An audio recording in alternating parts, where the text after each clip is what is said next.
Hello everyone, this is Grandmaster Ankit Rajpara here. I welcome you all to the special collaboration between Chess Neurons and ChessBase India. This is the first episode of Strategic Mastery series. In every episode, I'll be explaining a few positional puzzles.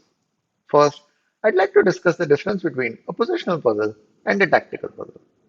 Tactical puzzles involve four sequence of moves that results in immediate gain, such as material advantage or checkmate. On the other hand, positional play focuses on the long-term strategic plans.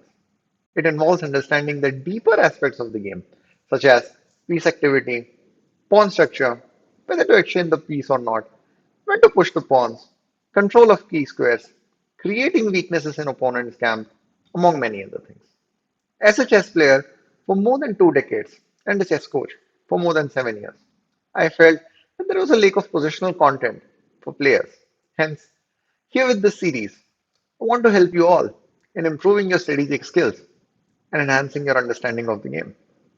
Before further wait, let's start with the first position for today's video.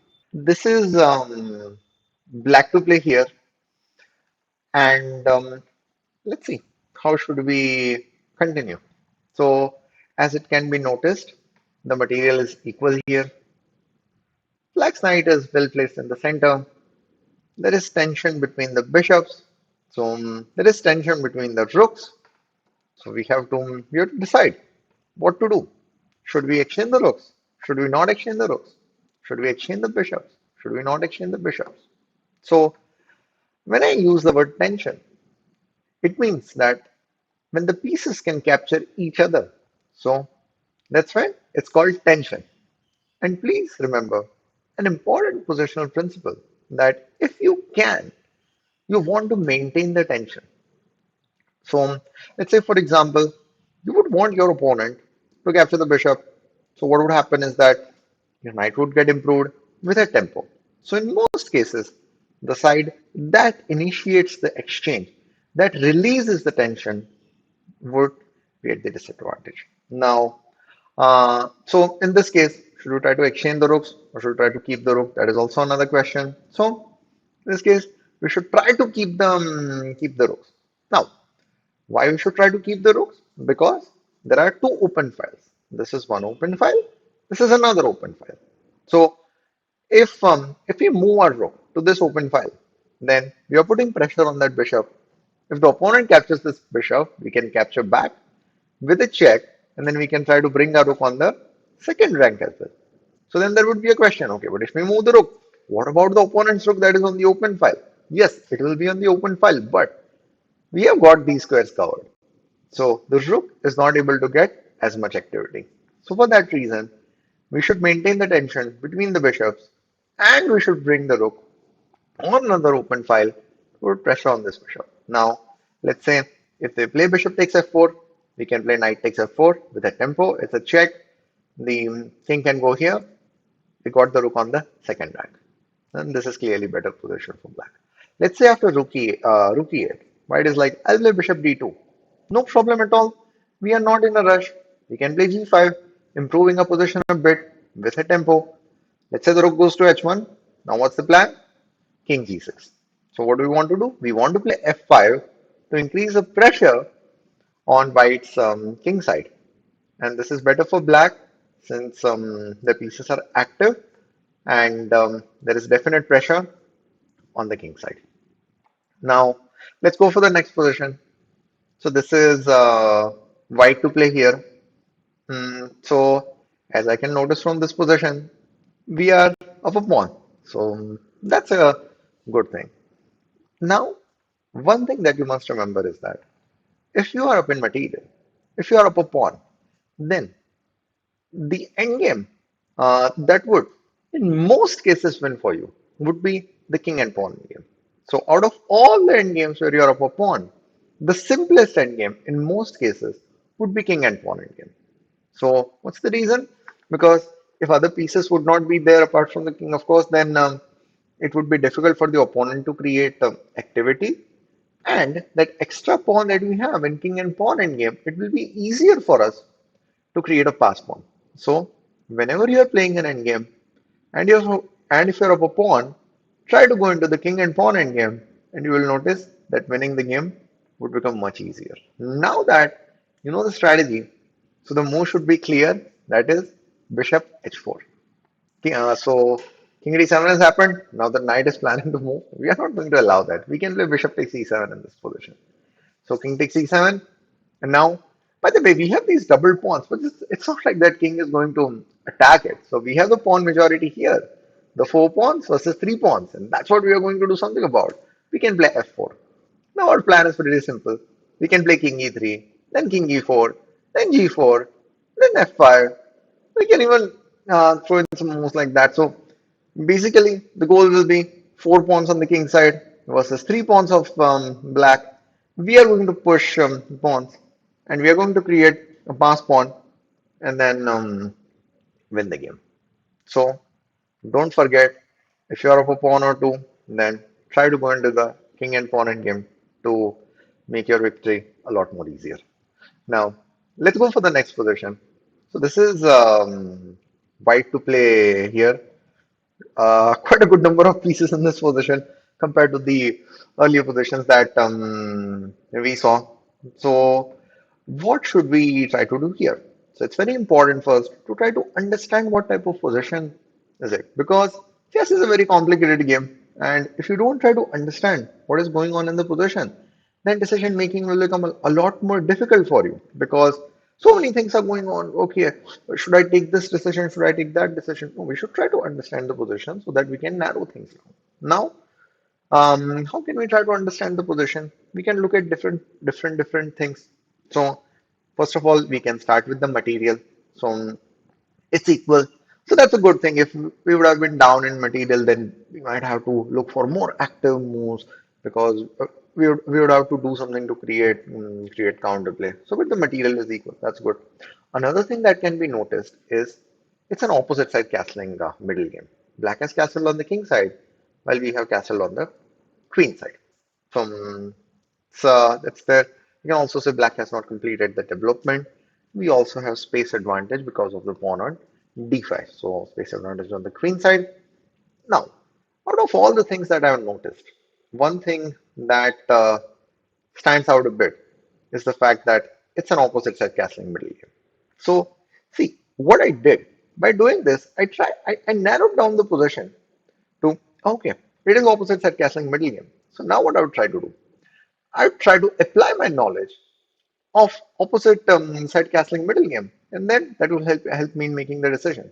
Now, I would say that my king is comparatively safer because these three pawns are there, pawn shelter is there.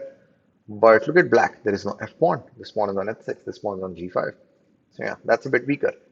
And in opposite side castling, what you should try to do, you should try to act energetically to put pressure on your opponent's king. So black's king is on the king side. So how to maximize the pressure?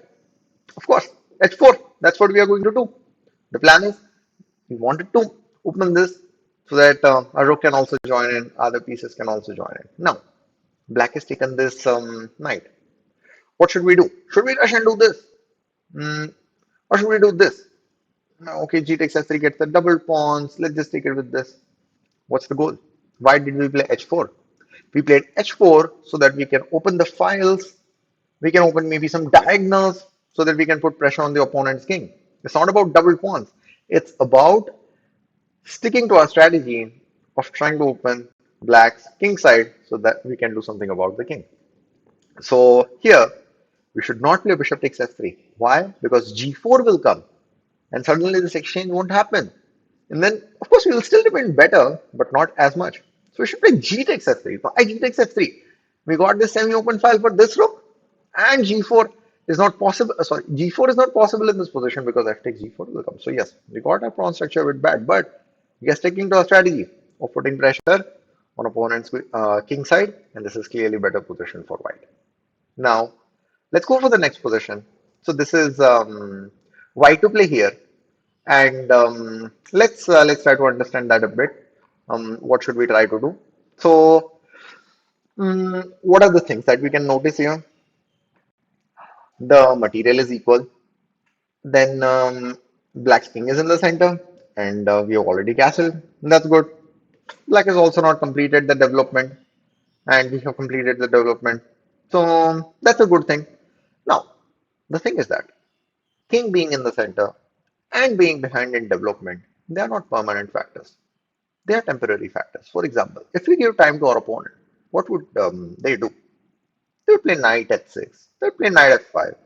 They would castle.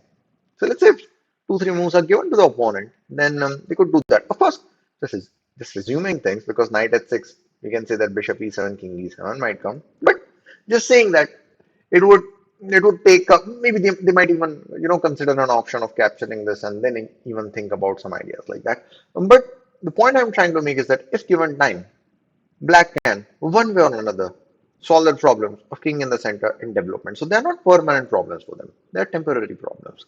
So what we should try to do before they are able to deal with that problems, we should try to play actively.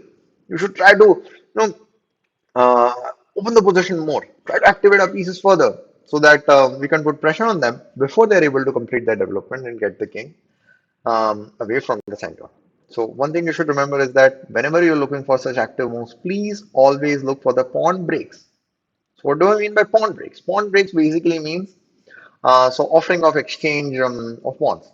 So when pawns get exchanged, then files get open, diagonals get open, and if the files and diagonals get open, then the active pieces will be able to do more. And which side is active pieces?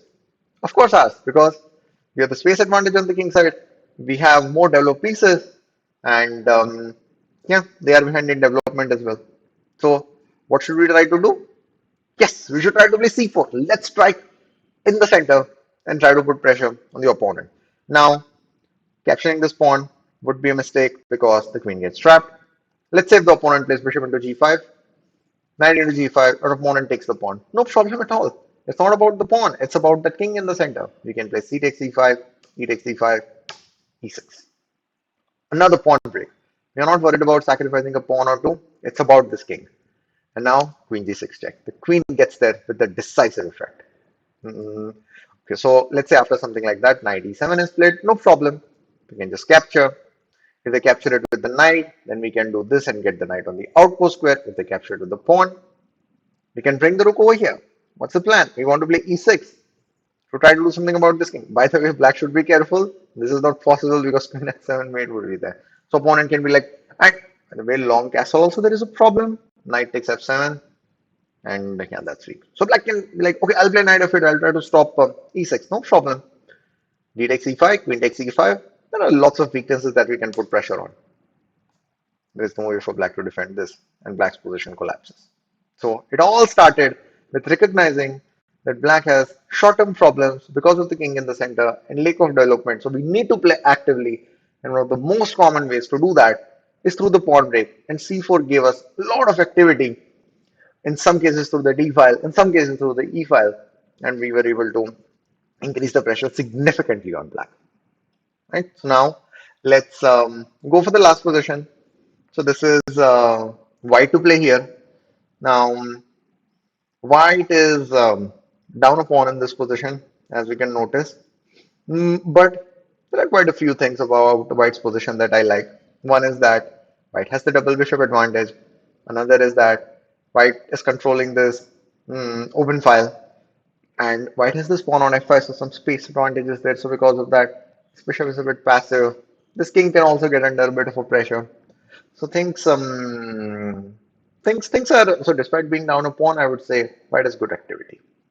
Now, whenever you see a rook on an open file, please try to do it from now onwards. Whenever you notice a rook on an open file, always ask yourself the question: Can I get it on the seventh rank? So if you're white and if you're black, then of course it will be the second rank. So what's the significance of that? So basically, you will be able to attack a lot of weaknesses of your opponent in most of the cases if you are able to get your rook on the seventh rank.